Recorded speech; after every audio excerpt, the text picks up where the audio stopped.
Hola, buenas tardes, amigos. Eh, Estamos reunidos hoy para conversar algunos momentos con nuestro amigo Kinray Lindquist. Eh, Les comento que, bueno, como siempre lo hago antes de iniciar nuestra conversación, es que nosotros somos un grupo de diálogo público. Somos un grupo de amigos, miembros de la Iglesia de Jesucristo de los Santos de los Últimos Días. No representamos ni pretendemos por ningún motivo representar la opinión de la Iglesia, solo somos un grupo de amigos, pero que tenemos intereses en todo lo relacionado con en lo público y lo que podría ser de utilidad para nuestra sociedad. Así que nos reunimos para conversar y aprender de distintos temas y sobre todo entrevistar a amigos que pudieran ser eh, líderes o autoridades de alguna opinión particular, que es el caso de hoy. Para los que vayan ingresando, les comento, los micrófonos van a estar muteados por defecto, lo que no impide que puedan interactuar en algún momento de la reunión. Pueden hacer preguntas por el chat o bien levantar su mano y dejar escrita una pregunta y yo les puedo abrir el micrófono si la pregunta es pertinente con el tema que estamos hablando. Ah, y luego de esto, esta conversación está siendo grabada, vamos a subirla en el canal de YouTube para que puedan difundirla entre sus amigos. ¿Ya? Ahora sí, les presento un poco a Kim. Eh, Kim, bueno, él es un académico, un abogado. Voy a leer un poquitito algunas notas que tomé de su...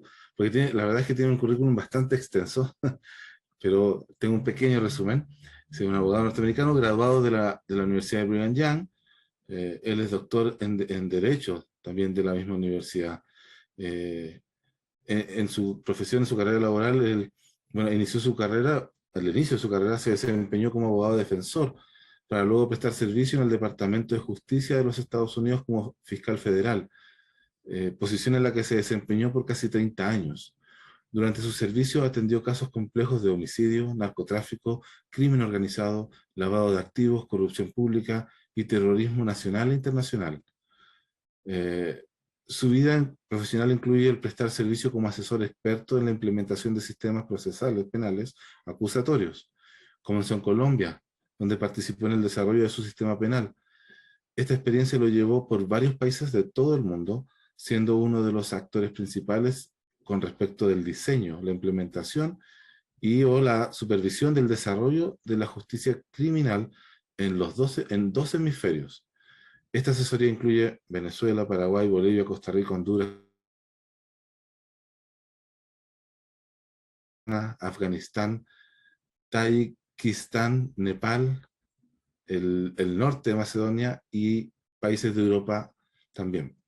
Así que es bastante extenso el currículum de Kim, eh, tiene mucha experiencia y el tema que nos convoca es justamente el tema de la delincuencia y cómo podemos abordarla, tanto como ciudadanos como desde el aspecto legal. Y lo bueno de esto es que, bueno, yo no soy abogado, Kim es un académico, una persona experta. Lo bueno de que yo no sea abogado es que Kim, mientras me enseña a mí, a alguien que no maneja todo el lenguaje técnico, va a sentir también que se lo está enseñando a todas las personas que carecemos de esta formación, pero que aún así podamos ser capaces de entenderlo. Así que por un lado es bueno, es lo positivo. Me gustaría, no sé, Kim, usted podría hablar un poco más de usted, algún detalle que yo haya pasado o algo que sea importante para comenzar esta conversación.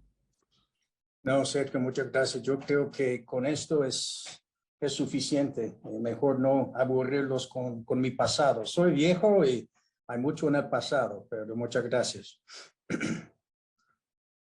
No, les realmente agradezco esta oportunidad, Sergio, este foro del grupo de diálogo público y la oportunidad de compartir unas observaciones que yo estimo bastante pertinentes para el país de Chile. Y yo les digo que voy a hacer una introducción, una conclusión, y entre la introducción y la conclusión voy a hacer 4 puntos. Hablaré de constituciones, hablaré de legados jurídicos, hablaré de una gran migración social jurídica en la cual Chile ha participado. Y por último, hablaré específicamente de Chile, su constitución actual, la propuesta constitución y mis impresiones respecto de la propuesta constitución. En términos de introducción, primero me gustaría decir que sí soy miembro de la iglesia, pero no hablo como miembro de la iglesia. Yo hablo como funcionario de experiencia, asesor jurídico, con experiencia por todo el mundo, habiendo tenido la oportunidad de estudiar sistemas penales por todo el mundo y de compararlos y de comprender las distinciones entre los sistemas. Lo bueno, lo malo, lo por mejorar, lo por cambiar, lo por detener. Y ha sido una experiencia muy rica. Sin embargo, mis impresiones, mis observaciones son de mí. No son de la iglesia, no son de mi gobierno, no son de cualquier otra persona, son de mí. Entonces yo soy el único responsable. Segundo, mi propósito es educar, no indebidamente influir. Yo reconozco que ustedes, los chilenos, están en este proceso del plebiscito, el voto el 4 de septiembre, una responsabilidad tan importante. Yo no soy chileno. Yo puedo compartir mis impresiones con respecto de la situación chilena, pero mayormente yo desconozco la cultura chilena y eso me descalifica en cuanto a tener un voto. No soy ciudadano tampoco, tengo la experiencia cultural para poder hacer este voto.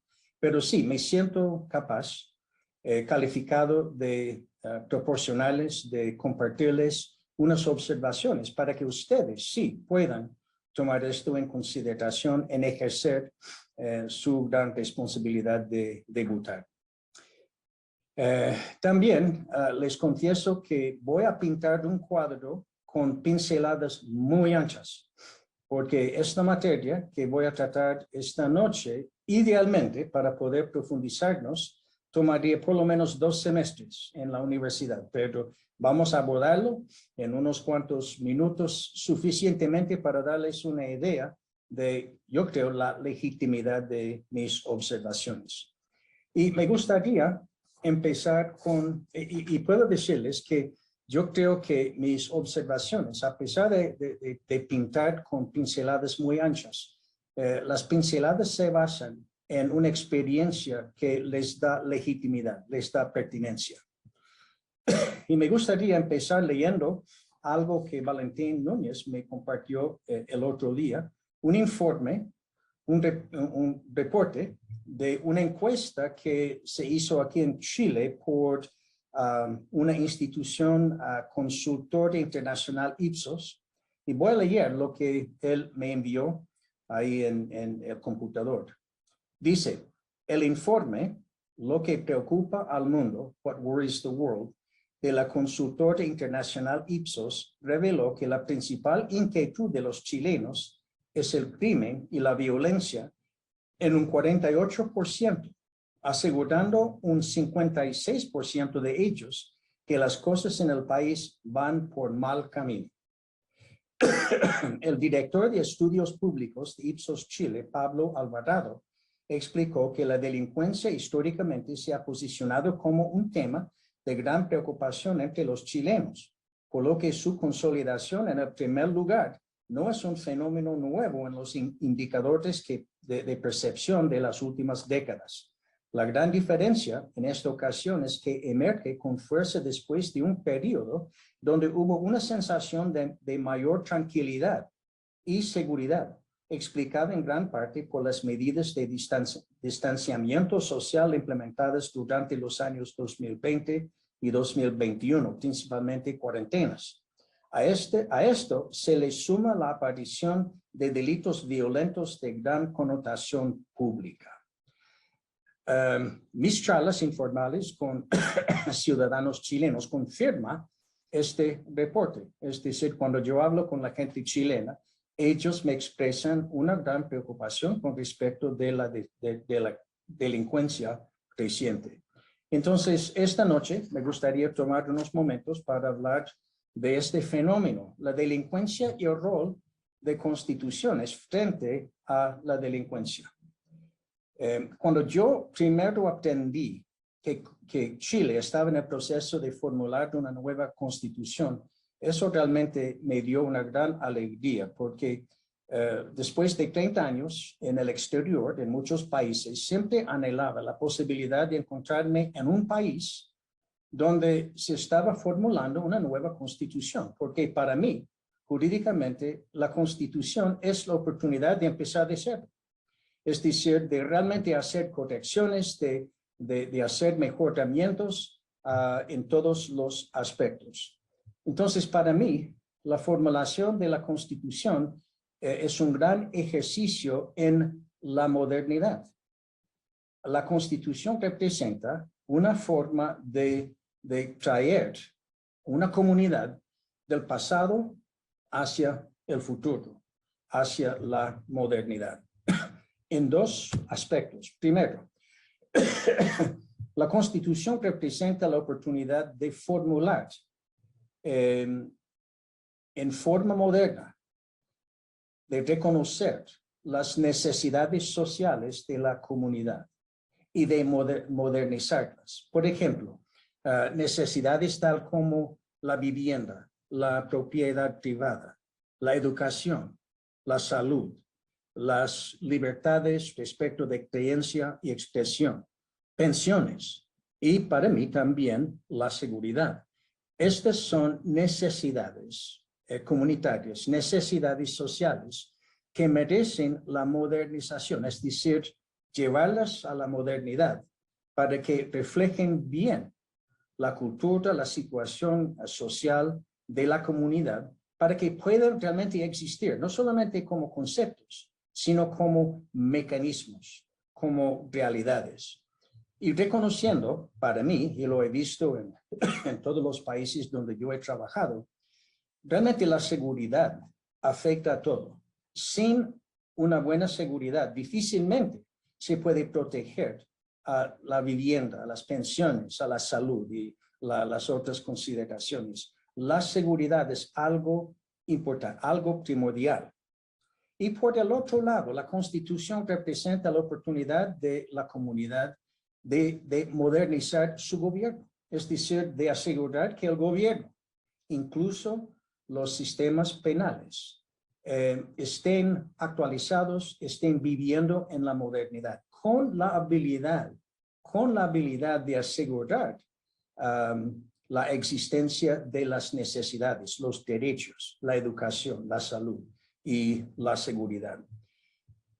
Entonces, cuando se formula una constitución, para mí es una oportunidad rara, extraordinaria, de, por un lado, establecer en términos modernos las necesidades sociales de la comunidad y, por el otro lado, establecer el gobierno, especialmente el sistema penal, como entidades responsabilizadas de cumplir, de asegurar la existencia de estas necesidades. Y cuando yo hablo de un sistema penal moderno, lo que una constitución de otra manera podrá establecer. A través de los años, yo he identificado 4 estándares, 4 criterios que para mí demuestran un sistema penal como capaz de asegurar las necesidades sociales. Y estos 4 criterios son: el sistema tiene que ser eficiente. Tiene que ser eficiente en tiempo. Tiene que responder eficientemente a las denuncias, a los indicios de la comisión de un delito. Segundo, tiene que ser eficaz. Eficaz en su habilidad de identificar la verdad, de hallar la verdad, de establecer la prueba pertinente para que los casos se resuelvan. Esta eficacia en la resolución de casos. También tiene que ser justo. Un sistema puede ser muy eficiente, puede ser muy eficaz en su resolución de casos, pero no necesariamente muy justo en el proceso. Pero el buen sistema logra las tres características: eficiencia, eficacia y también justicia. Y últimamente, el sistema penal capaz genera confianza entre los miembros de la comunidad. Ellos saben que el sistema es capaz de responder y responde. También genera confianza entre los funcionarios. Yo he estado en muchos países donde los sistemas no funcionan muy bien y los funcionarios realmente no confían mucho en su propio sistema porque ellos se dan cuenta que no tienen las herramientas que necesitan para poder hacer bien su trabajo. Entonces, si estamos hablando de un sistema penal moderno, algo que una nueva constitución podría establecer, estamos hablando de un sistema eficiente, eficaz, justo y también confiable. Cuando tenemos un sistema con estas características, con estos atributos, mejor podemos confiar en la habilidad de la sociedad de establecer, mantener y proteger a las necesidades sociales, tal como las pensiones, la salud, etcétera, pero especialmente la seguridad. Mis comentarios van principalmente a la relación entre este sistema penal ideal, de otra forma creado por la Constitución, y su habilidad de enfrentar bien a la delincuencia, de establecer y mantener la seguridad para que las otras consideraciones sociales puedan sobrevivir. El próximo punto: legados jurídicos. Si vamos a hablar de sistemas penales, y idealmente el mejor sistema penal, tenemos que hablar de los dos sistemas penales predominantes en nuestro hemisferio occidental. Cuando ustedes nacieron aquí en el sur del hemisferio, ustedes heredaron un legado jurídico particular, un legado jurídico de España, un legado jurídico que se ha llamado a través de los años el sistema inquisitivo, el sistema continental, el sistema civil, por decir algo. Cuando yo nací en el norte, yo heredé otro sistema, no de España, sino de Inglaterra, un sistema que se ha llamado el sistema acusatorio. Dos sistemas muy diferentes, de hecho, no solamente diferentes, opuestos, antitéticos conceptualmente, así como funcionalmente. Rápidamente, y aquí estoy pintando con pinceladas muy anchas, ¿cómo son los dos legados? Primero, el legado suyo, el legado de Chile, de Venezuela, de Perú, el legado inquisitivo. Es un legado, es un sistema era un sistema de códigos. Eso heredado de la ley romana. Los códigos como necesarios para mantener la uniformidad de poner en vigor las leyes por todo el país. Entonces, el sistema inquisitivo era un sistema de códigos. Y como sistema de códigos era un sistema de formalidades. Los códigos establecían las formalidades y todo el proceso se mantenía por medio de estas formalidades. Y cuando estamos hablando de códigos y formalidades, estamos hablando de papeleo. Era un sistema de papeleo. Y cuando se habla de papeleo, estamos hablando de burocracia. Y en una frase, el sistema inquisitivo históricamente era un sistema de códigos, de papeleo, de formalismo, de burocracia. Y como tal, no muy eficiente en responder y no muy eficaz en encontrar la verdad. Y el segundo aspecto del sistema inquisitivo es que todo el poder del sistema se concentraba en un solo funcionario y se llama el juez de instrucción. El proceso formalizado, el proceso de códigos, se llamaba la instrucción y el manejador del proceso era el juez de instrucción. Y el juez de instrucción poseía todo el poder del sistema. Acusaba o investigaba, acusaba, juzgaba y aún defendía. Y, por supuesto, nosotros sabemos que colocar el poder del sistema en un solo ser, en un solo funcionario, constituye un gran conflicto de interés.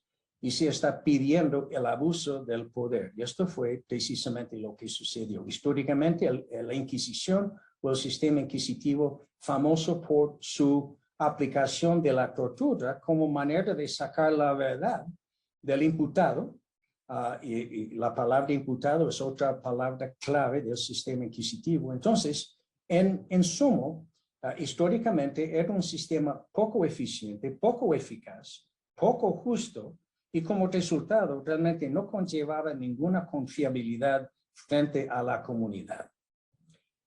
Por el otro lado, tenemos el sistema inquisitivo y venía de otra parte del mundo. En vez de códigos, la oralidad. En vez de pensar en términos de códigos escritos, un sistema de oralidad. Y con la oralidad, menos papeleo. Y con menos papeleo, menos burocracia. Y por eso, por ser oral, por involucrar menos burocracia procesal, era más eficiente en responder y era mucho más eficaz en identificar la prueba pertinente en resolución de los casos. Además, en vez de poner todo el poder del sistema en un solo funcionario, ha dividido el poder entre 4 funcionarios. El policía investiga. El policía tiene la responsabilidad autónoma de investigar. El fiscal acusa. El fiscal recibe los resultados de la investigación hecha por el policía, acusa y litiga hacia una resolución del proceso. El defensor defiende a la acusación con las herramientas que el sistema le brinda, y el juez es árbitro entre los jugadores y también es juzgador de los hechos. Entonces, el poder de investigar, el poder de acusar, el poder de defender, el poder de juzgar, estos poderes se dividían entre los 4 funcionarios, creando un control y equilibrio de poder. Y como tal, era mucho más justo. Entonces, en resumen, el sistema acusatorio históricamente era, por su oralidad, más eficiente, más eficaz y más justo, y también más confiable, no solamente entre los miembros de la comunidad, sino también entre los miembros, los funcionarios. Y es fascinante. Yo me gustaría agregar este punto en este momento. Habiendo sido fiscal federal por 30 años, pero también habiendo trabajado en muchos países inquisitivos, yo vi la diferencia. Yo, como fiscal federal de un sistema acusatorio, yo gozaba de mucho más herramientas procesales que mis colegas, los fiscales, los otros funcionarios de los otros países. Yo no era más inteligente, yo no era más capaz, yo simplemente tenía más herramientas a mi disposición. Esto era la gran distinción entre los 2 sistemas. Entonces, los 2 sistemas opuestos, muy diferentes en cuanto a los 4 criterios. Y esto es lo que nosotros heredamos. Ustedes aquí en Chile heredaron el sistema inquisitivo. Yo en el norte heredé el sistema acusatorio. Próximo punto. La gran migración jurídica social. Durante los últimos 50 años, los países del legado inquisitivo se han dado cuenta. Tenemos dificultades. No somos tan eficientes, no somos tan eficaces, el sistema no es muy justo, la comunidad se está quejando constante. Es decir, tenemos que buscar algo, tenemos que remediar estas deficiencias, estas trabas. Entonces, ellos han mirado al sistema acusatorio para buscar las herramientas que les hacen falta. Y esto ha resultado en esta gran migración. Los sistemas inquisitivos buscando mejoramiento, buscando resoluciones procesales de los países acusatorios. Y esto ha resultado en lo que se llama el sistema mixto. Una mixtura de lo inquisitivo y lo acusatorio, por lo menos en teoría. Pero en realidad, por ser tan opuestos, por ser tan antitéticos los 2 sistemas, en realidad, y esta es mi opinión, es imposible mezclar los 2. Es como mezclar agua y aceite. Es como mezclar luz y tinieblas. En la medida que haya tinieblas, no hay luz, y viceversa. Es imposible mezclarlos. Pero en esta búsqueda del mejoramiento procesal, no se daba cuenta generalmente de este impedimento a la mixtura, y el resultado ha sido el sistema mixto. Pero por no poder mezclarlos, lo que ha resultado es, primero, la retención de lo inquisitivo. El sistema mixto típico ha retenido todo lo esencial del sistema inquisitivo. Es decir, el corazón del sistema mixto es un corazón inquisitivo, pero a la vez con ganas muy legítimas de pedir prestado de lo acusatorio, ha creado ciertas figuras con nombres acusatorios. Por ejemplo, el sistema mixto ahora goza de policías, goza de fiscales, goza de defensores y también goza de jueces, pero en nombre únicamente. ¿Por qué? Porque según el sistema mixto, el policía, por ejemplo, no es el investigador. El investigador, el poder de investigar, le corresponde al fiscal. El fiscal es el investigador. Y los policías simplemente existen como sus asistentes, sus subalternos. Y para mí esta es una gran incongruencia, otra vez, habiendo sido un fiscal acusatorio, porque como fiscal acusatorio, yo simplemente no puedo ser investigador. Mi formación es de abogado. Yo no fui a la academia de investigación, yo fui al colegio de derecho. Yo no soy investigador. Entonces, responsabilizarme a mí con la investigación realmente es una locura, porque yo no tengo esta facultad. Pero por funcionar el fiscal como el investigador, no solamente no tiene las cualificaciones de hacerlo bien, le quita al policía la oportunidad que este funcionario tiene de desarrollar sus destrezas, de realmente llegar a ser un buen detective. Entonces, con el fiscal como investigador y el policía como su subalterno, tenemos lo peor de los dos mundos. Tenemos fiscal abogado que realmente no hace buen investigador y tenemos policía que debe ser buen investigador, pero simplemente no tiene la oportunidad de desarrollar sus destrezas. Además, el defensor no tiene las herramientas acusatorias que realmente necesita. Este es otro tema que puede tomar todo un semestre. Y los jueces también, en vez de ser árbitros y juzgadores exclusivamente, los jueces también tienen el poder de investigar, de dar instrucciones a los fiscales, a los policías. Entonces, el sistema mixto ha llegado a ser un sistema de la instrucción y jueces de instrucción, un sistema del viejo, del sistema antiguo, anacrónico, inquisitivo.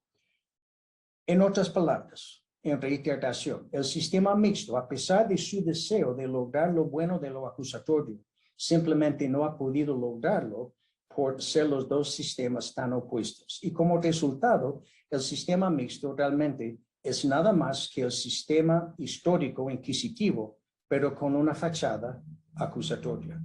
Y las repercusiones son las mismas.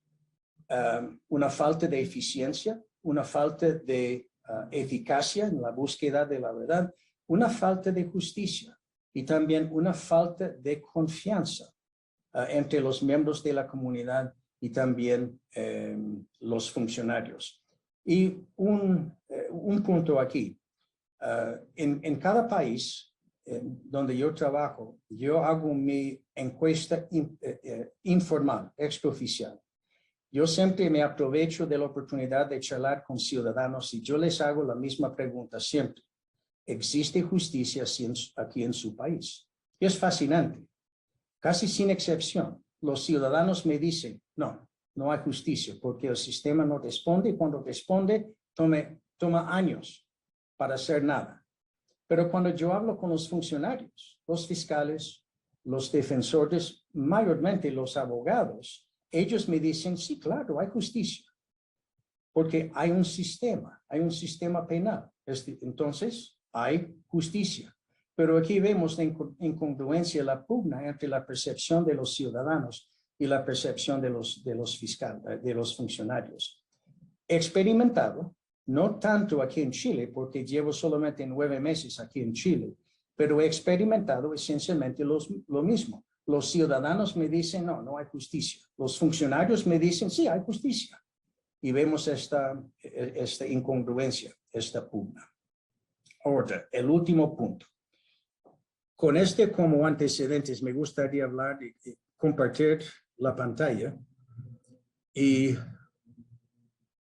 hablar específicamente de Chile. Chile es un sistema mixto. Ha participado en esta gran migración de lo inquisitivo hacia lo acusatorio. ¿Cuál es la prueba de eso? Aquí vemos, empezando con la Constitución actual, vemos el artículo 76. Y por supuesto, tenemos que reconocer que todo empieza con la Constitución. La Constitución establece los cimientos del gobierno, incluso el sistema penal. Entonces, en la Constitución encontramos los cimientos, las fundaciones del sistema penal. Y la Constitución actual de Chile dice esto: para ejecutar sus resoluciones, y ustedes sus cartas me están impidiendo toda la... No sé cómo cambiar eso. Ahí va. Entonces, dice, para ejecutar sus resoluciones y practicar o hacer practicar los actos de instrucción, aquí vemos una palabra clave, que determine la ley, los tribunales, o es decir, jueces de instrucción, ordinarios de justicia y los especiales que integran el Poder Judicial podrán impartir órdenes directas a la fuerza pública. Aquí vemos el lenguaje clave, el código para un sistema inquisitivo. Instrucción, jueces, y con los asistentes en la forma de los policías. Y seguimos con el artículo 83, que establece el fiscal acusatorio, entre comillas, como juez de instrucción. Un organismo autónomo jerarquizado, nombre de Ministerio Público, dirigirá en forma exclusiva la investigación. Un sistema inquisitivo de los hechos constitutivos de delito, los que determinen la participación punible y los que acrediten la inocencia del imputado, y en su caso ejercerá la acción penal pública en la forma prevista por la ley. Y cuando habla de ejercer la acción penal, tiene referencia al ejercicio de la acción penal al comenzar el proceso para que todo el proceso resulte formalizado como una instrucción. Y también el Ministerio Público podrá impartir órdenes directas a las fuerzas de orden y seguridad. Aquí tenemos con lenguaje típico, con lenguaje clásico, inquisitivo, el juez de instrucción en la forma de un fiscal. Tiene nombre acusatorio, fiscal, pero es juez de instrucción. No es el fiscal como yo lo era en un sistema acusatorio. El sistema, por medio de estos artículos y otros, ha establecido un sistema inquisitivo. Y cuando habla en términos de según la forma prevista por la ley, por supuesto, lo que está diciendo es que la Constitución establece los cimientos del gobierno, pero hay necesidad de otra legislación para edificar el edificio. Y el edificio, en este caso, en el caso de Chile, consiste del Código Procesal Penal de 2000. Y el Código Procesal Penal de 2000 constituye un sistema antiguo mixto, es decir, un sistema mixto inquisitivo, no un sistema moderno acusatorio. Y aquí anoto referencia a un documento que yo he creado antes de venir a Chile. El embajador de los Estados Unidos me informó de la Constitución y me pidió una intervención, un análisis, un diagnóstico del Código Procesal Penal de Chile, y este documento es el resultado de este análisis. Y estaría muy dispuesto de enviarles a todos ustedes este documento, pero la conclusión de este documento es que el sistema penal de Chile es un sistema mixto típico, históricamente inquisitivo con todas las repercusiones de un sistema inquisitivo. Ahora, la propuesta de constitución. Aquí estoy utilizando la numeración vieja de la penúltima versión, pero el texto que recito aquí es el texto de la última versión. Y el artículo 346 habla en términos de para practicar o hacer practicar las actuaciones que determine la ley, los tribunales, impartir órdenes, es decir, esencialmente el lenguaje idéntico de la Constitución actual, estableciendo jueces de instrucción. Y también la contraparte, el artículo 386, el Ministerio Público, este artículo estableciendo el Ministerio Público, la Fiscalía, los fiscales como jueces de instrucción y los policías sus subalternos. Y con la continua existencia del Código Procesal Penal, con su naturaleza inquisitiva, la propuesta Constitución perpetúa un sistema penal antiguo versus la delincuencia moderna. Esta es mi conclusión. Es decir, tenemos una incongruencia, una constitución con la oportunidad de establecer en la modernidad un sistema moderno, pero en vez de establecer un sistema moderno, reteniendo un sistema antiguo, pero versus una delincuencia moderna. Y si yo he aprendido algo de mi experiencia como fiscal, trabajando casos por todo el mundo, los delincuentes, los malvados siempre andan en la modernidad. Sus técnicas, su manera de comunicar, su metodología, siempre buscando la mejor forma, la forma moderna de hacer las cosas. Pero nosotros, con responsabilidad de poner en vigor las leyes, no siempre andando en la modernidad. Y aquí tenemos un ejemplo extremo, la retención de un sistema sumamente antiguo versus la delincuencia moderna. Y peor para mí, la incongruencia se confirma con este artículo de la propuesta de Constitución titulado Sobre la modernización del Estado. Es deber del Estado definir mecanismos de modernización de sus procesos y organización. Por un lado, la propuesta de Constitución está exigiendo una modernización de procesos, incluso los procesos penales, los procesos judiciales, pero por el otro lado, está reteniendo un sistema anacrónico, un sistema antiguo. A ver, voy a salir. Entonces, en conclusión, esta es mi preocupación como persona de experiencia en estas cosas. Veo en Chile la oportunidad de haber modernizado no solamente las necesidades sociales, es decir, no solamente definir las necesidades sociales en términos modernos, sino también aprovecharse de la oportunidad de modernizar al gobierno, especialmente al sistema penal, para poder asegurar la existencia real de estas necesidades sociales. Y temo, lamento, que me parece que se haya perdido esta oportunidad de sacar el sistema penal de la antigüedad y llevarlo a la modernidad en competición con la delincuencia. Esta es mi preocupación. Gracias por escucharme. Estoy muy dispuesto de recibir preguntas, quejas. No me pueden enterrar nada porque esta es la virtud de lo virtual. Gracias, Kim. La verdad es que no creo que van a haber muchas quejas porque yo creo que varios de los que están escuchando, muy impresionados por la claridad, por la cantidad de información resumida en tan poco tiempo. Aprendí un montón de cosas. Yo que no soy abogado, repito, pude entenderlo muy bien. Mientras te escuchaba, ya que yo estoy moderando la discusión, voy a tomar ventaja de eso y hacer la primera pregunta. Mientras te escuchaba, yo desde mi posición de no conocedor de esta materia, pensaba en en el Estado. Por lo general se habla de las democracias en el mundo, y las mejores democracias en el mundo son las que tienen mejor separados los poderes del Estado. Los tres poderes del Estado bien definidos, bien delimitados, donde ningún poder interviene en otro, son las democracias más estables del mundo.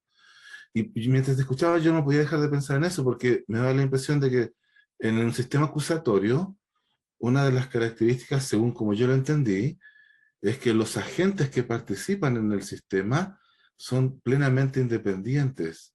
No dan instrucciones al que está al otro agente, como por ejemplo un fiscal o un juez dando instrucción a un policía. El policía sabe cuál es su rol, sabe hacer su trabajo.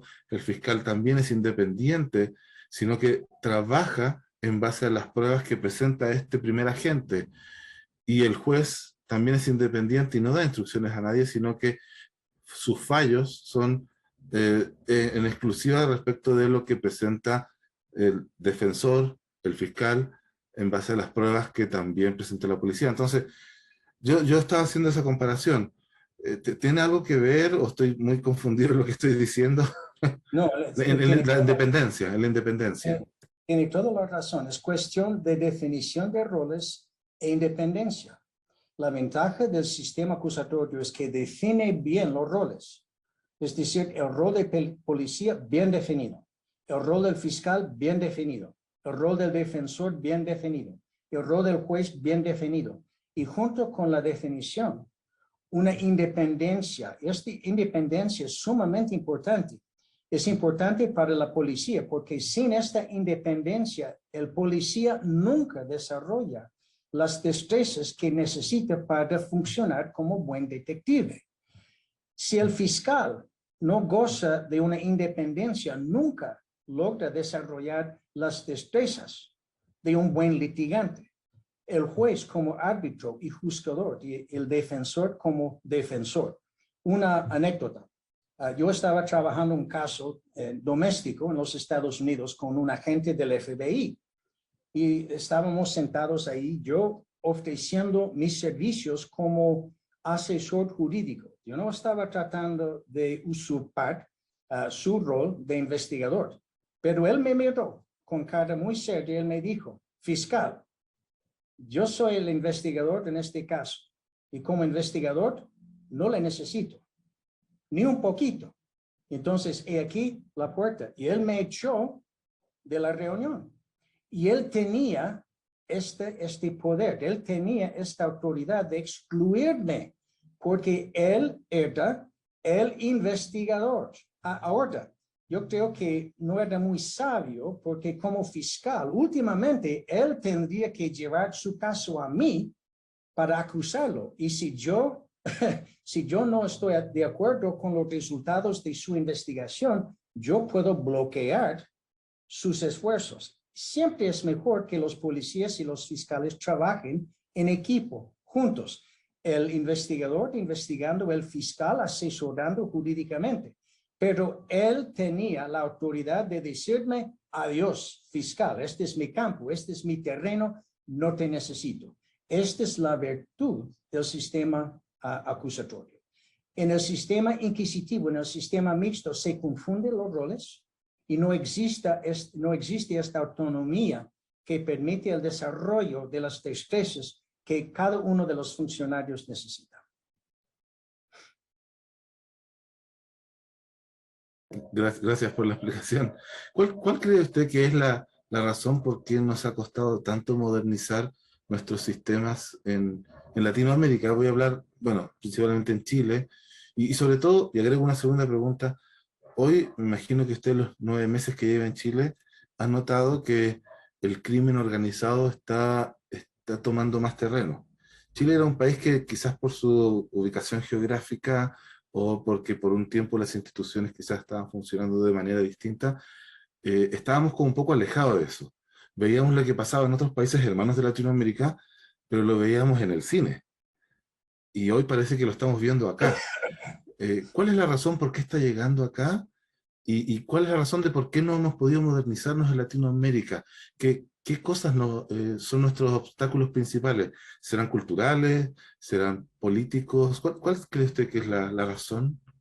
Bueno, desde mi punto de vista, y no es un punto de vista político, es un punto de vista puramente jurídico. Primero, ¿por qué la dificultad en hacer la transición? En dejar al lado el legado inquisitivo a favor del sistema acusatorio. Es fácil, no es una crítica. Es un legado de siglos. Este legado vino a este hemisferio en el siglo XVI. Y ustedes han tenido este legado, esta orientación jurídica por siglos. Y pedirles que descarte esto a favor de algo totalmente extraño es sumamente difícil. Una vez yo estaba charlando con un decano en un país latinoamericano y él me dijo, fiscal, usted tiene toda la razón, realmente nos toca reformar, nos toca cambiar. Pero él me dijo, este sistema es mi vida, yo he vivido con este sistema 70 años y yo no tengo ganas de cambiarlo, porque es mi vida, es mi ser, es mi alma. Esta es la dificultad, este es el obstáculo en poder cambiar. Y nosotros en el norte tenemos la misma dificultad, siglos de un legado particular. La diferencia es que nosotros tenemos la suerte de haber heredado algo que funciona un poco mejor en virtud de la oralidad. Ahora, en cuanto a la delincuencia, ¿por qué el aumento de la delincuencia? Realmente no tiene nada que ver con sistemas penales. Una noche yo estaba cenando con el fiscal general de Venezuela y él me dijo, fiscal, si el sistema acusatorio de los Estados Unidos es tan bueno, ¿por qué tienen ustedes tanta delincuencia?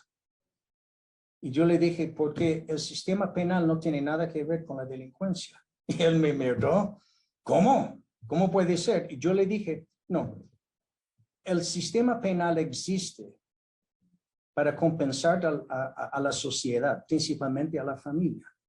Cuando la familia está enseñando bien a la próxima generación a ser obediente, no hay necesidad de sistemas penales. Es decir, una comunidad obediente no tiene necesidad de sistemas penales, no tiene necesidad de policías, de fiscales, de jueces, porque son obedientes y ellos ponen en vigor las leyes. Pero en mi país, no puedo hablar de Chile, yo tengo la sensación que ustedes son mucho mejores que nosotros en el norte, pero en los Estados Unidos estamos perdiendo esta fortaleza cultural. La familia no es tan fuerte en los Estados Unidos. No estamos enseñando bien a nuestros hijos.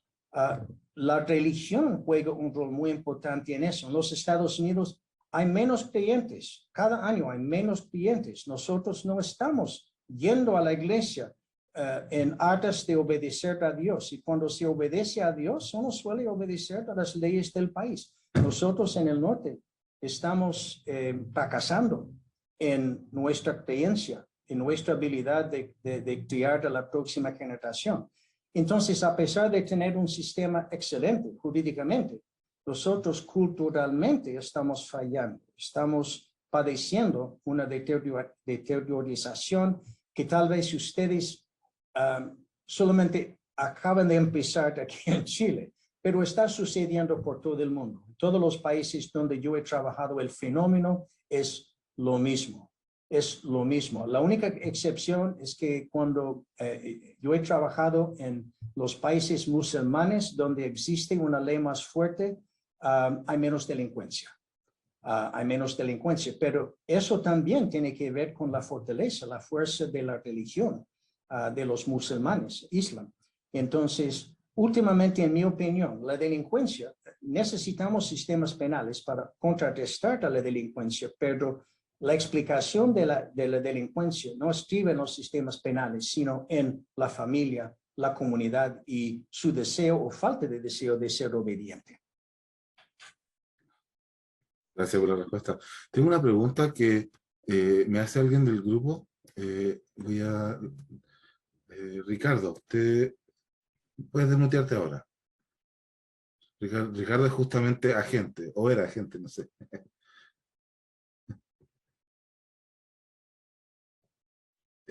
¿No te puedes desmutear? Te va a aparecer un botón. Yo hice la solicitud de desmutear ahora. Si no, la hago yo nomás. Ok. Bueno, me escribió la pregunta por interno. Bueno, Ricardo, él es policía, carabinero. Eh, él hace la siguiente pregunta. Me dice, de acuerdo a su apreciación, hay una alta cantidad de reincidencia que tienen algunos detenidos. Algunos casos, 40 o más detenciones previas. Y se mantienen en libertad. ¿Usted ha sabido algo de eso? ¿Y quién cree que sería el responsable en nuestro sistema de tanta reincidencia? No sé si ha leído algo de eso. Detienen a alguien que ya tiene 50 detenciones y es bastante extraño. Sí, hay muchas explicaciones. Y buena la pregunta. Y primero, me gustaría decir que entre nosotros, si yo tuviera que escoger entre un policía y un abogado para hacer mi trabajo, yo escogería el policía, porque siempre es agradable para mí trabajar con los policías, porque sin excepción, los policías tienen ganas de hacer bien su trabajo, desarrollar sus talentos, sus destrezas, y con menos tendencia de estar satisfechos con la burocracia. Entonces, siempre un placer para mí en cualquier país trabajar con los policías. Ahora, una explicación de este fenómeno es en el sistema inquisitivo. Se vincula al investigado, se arresta al investigado antes de completar la investigación, salvo en casos de flagrancia. Pero generalmente, cuando un sistema arresta al investigado antes de completar la investigación, no existen los datos, no existe la prueba, no existe la información suficiente para que alguien, un juez, pueda tomar una decisión definitiva con respecto de la prisión preventiva. Y este es un problema. Y por eso, en muchos países, los presos, la mayoría de los presos, no están completando una condena.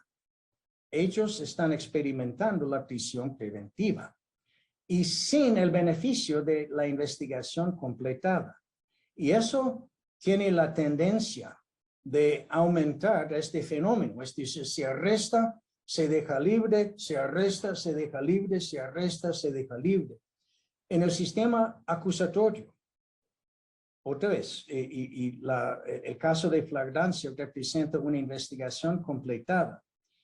Por finalizar la investigación, cuando se arresta y se lleva el arrestado al juez para determinar su condición de libertad o de preso, el juez tiene el beneficio de una investigación completa para poder hacer las determinaciones. Así que sea prisión preventiva o libertad bajo condiciones. Normalmente las condiciones son mejores dirigidas a la situación porque otra vez el juez tiene el beneficio de la investigación completa. Aquí, en el sistema mixto, no. Y esto tiene la tendencia de generar otros arrestos. Y la comunidad lo sabe. La comunidad sabe que se arresta y sale libre.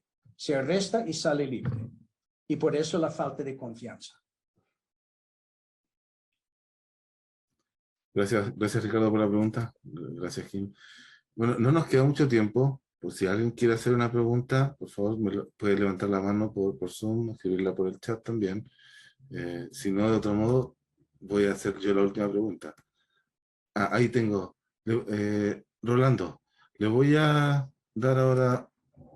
Puede activar su micrófono. Ahora. Hola, buenas tardes. Gusto saludarlos a Le todos. escuchamos. Muy Rolando. Muy interesante escuchar a Kim. Además que creo que nos genera una sensación muy interesante el poder escuchar experiencias.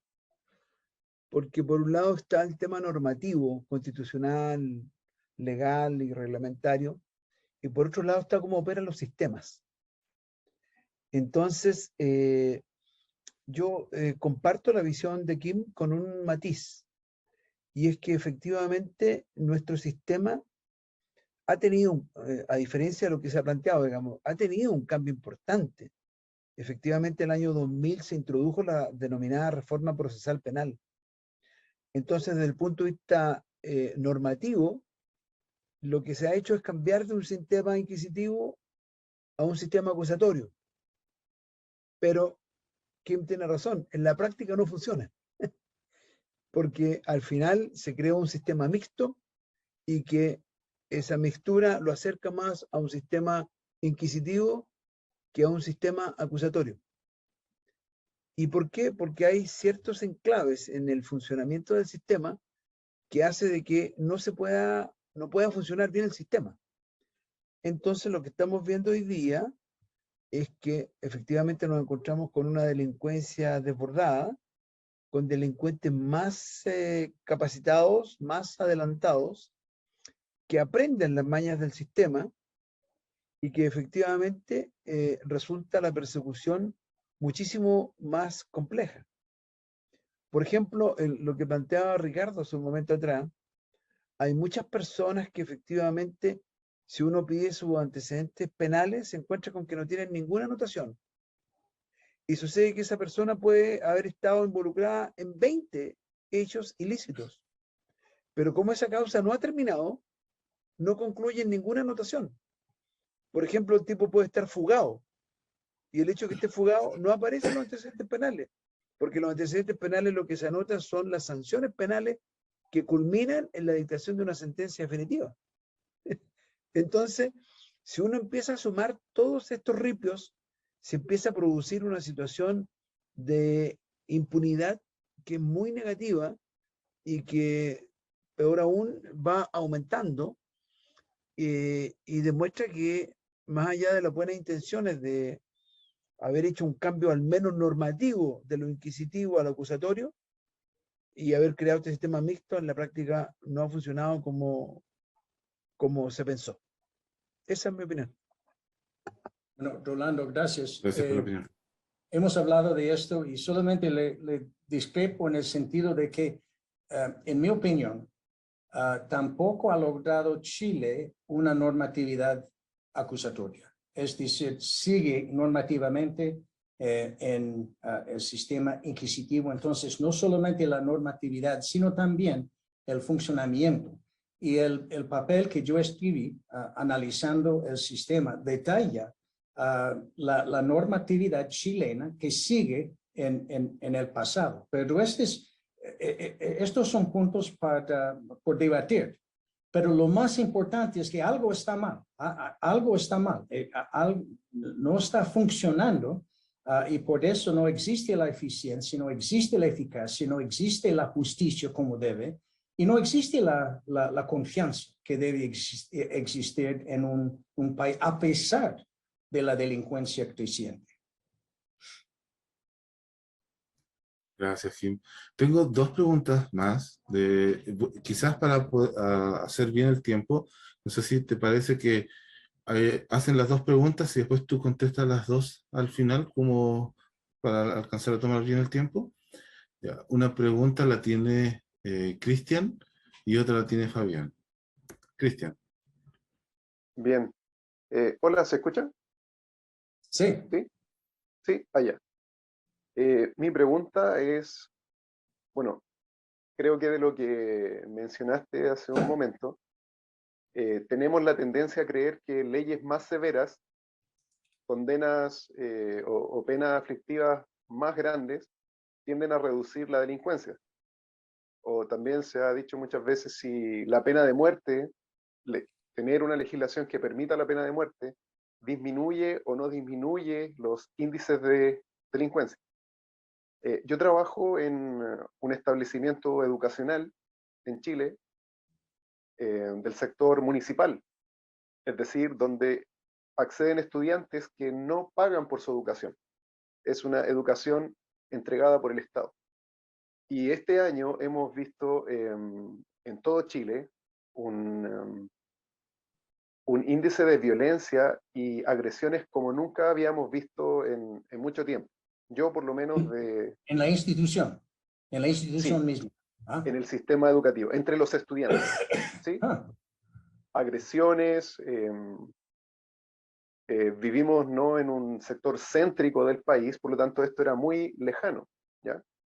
Estamos hablando de adolescentes de 14, 18, 17 años con ataques de todo tipo de armas, armas cortopunzantes y con lesiones graves, donde hemos tenido estudiantes que han tenido que ser llevados con riesgo de vida incluso a un servicio de asistencia pública, ¿ya?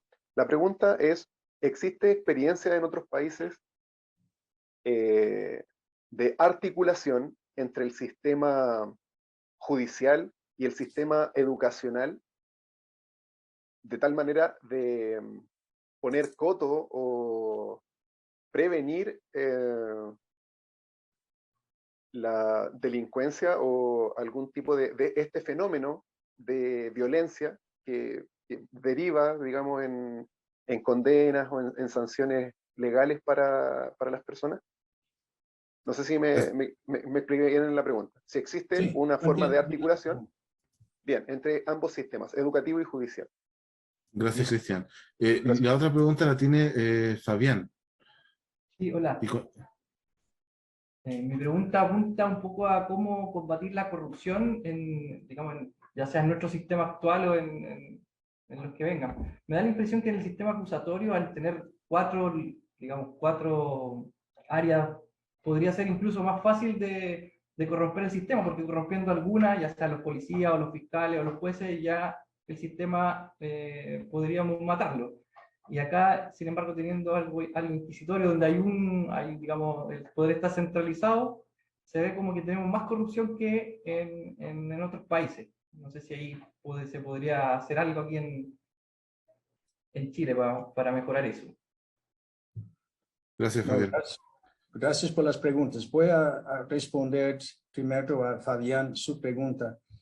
Es más en mi experiencia, y yo tengo sentimientos muy fuertes respecto de esto, es mucho más difícil lograr la corrupción en el sistema acusatorio, porque los 4 funcionarios con poderes separados, con responsabilidades separadas, ellos vigilan los unos a los otros. El policía está escudriñando al fiscal, el fiscal está escudriñando al policía, los dos están escudriñando al defensor, el defensor a ellos, y todo el mundo al juez.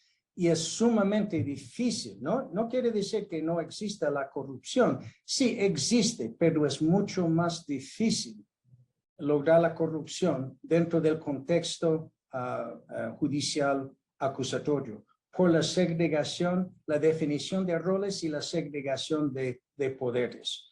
Y por eso, en mi opinión, es algo que hemos estado tratando de empujar en Europa, es realmente definir en forma distinta los roles, lograr la independencia de los funcionarios para lograr una mejor vigilancia frente al potencial de la corrupción. Ahora, en cuanto a la otra pregunta, la relación entre el aspecto judicial y la educación, yo creo que siempre es importante que los jóvenes aprendan de su gobierno, incluso el sistema penal, y se puede enseñarlo en las instituciones, en los colegios, en las escuelas, pero al final de cuentas, y esta es mi opinión, y otra vez, yo me devuelvo a la conversación con el fiscal general de Venezuela, al final de cuentas, la delincuencia depende de la fuerza de la familia, depende de la fuerza de la familia, la seguridad depende de la fuerza de la familia, porque el mejor lugar, tal vez el único lugar donde realmente se puede enseñar a la próxima generación la importancia de la obediencia es en el hogar. No necesariamente en la escuela. Si esto no está sucediendo en el hogar, difícilmente se lo logra en la escuela. Entonces, cuando yo escucho a este fenómeno, el aumento de la agresión en la escuela, eso me llama la atención más en términos de la familia, menos en términos de el sistema judicial. Y yo creo que Chile, como en mi país, estamos padeciendo este mismo fenómeno. La familia está perdiendo su control de la educación.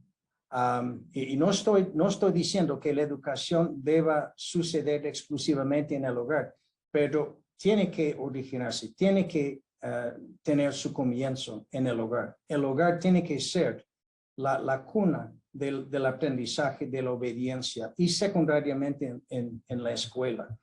Y por eso yo creo que hay necesidad de dos frentes, dos esfuerzos. Por un lado, la necesidad de fortalecer al sistema penal y educar a la comunidad de esta necesidad para lograr su participación. Pero por el otro lado, hacer todo lo posible para fortalecer a la familia, porque la familia es la clave. Y no hablo eclesiásticamente, sí, como miembro de la iglesia yo podría predicar eso, pero yo hablo jurídicamente. Jurídicamente, la familia es clave en lograr la obediencia para evitar la necesidad excesiva del sistema penal. Gracias, Kim. Bueno, por el horario ya estamos, yo creo que ya estamos en tiempo, y estamos muy agradecidos del tiempo que tomaste para explicarnos todo esto. Voy a cobrar la palabra. ¿Es posible tener el documento que envió el embajador?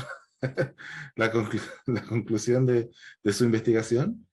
No, claro que sí. Es decir, estaría muy dispuesto de enviarle a usted el documento y puede repartirlo por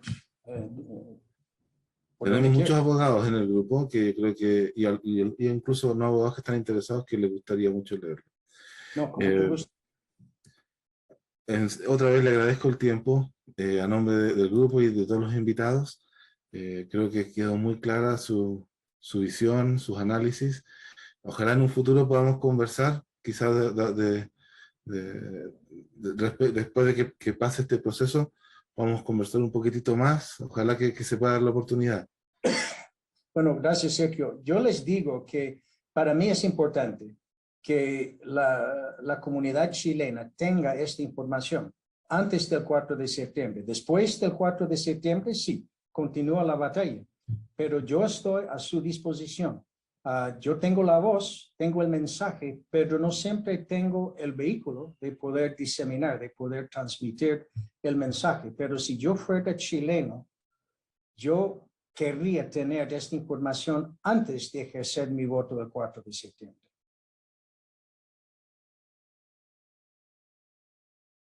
Bien, yo creo que sí, entonces. En cuanto reciba el documento, entonces también vamos a difundirlo. Muchas gracias otra vez y esperamos vernos pronto. Que tengan muy buenas noches todos. Hasta luego. Gracias, Sergio. A todos. Chao. Feliz noche.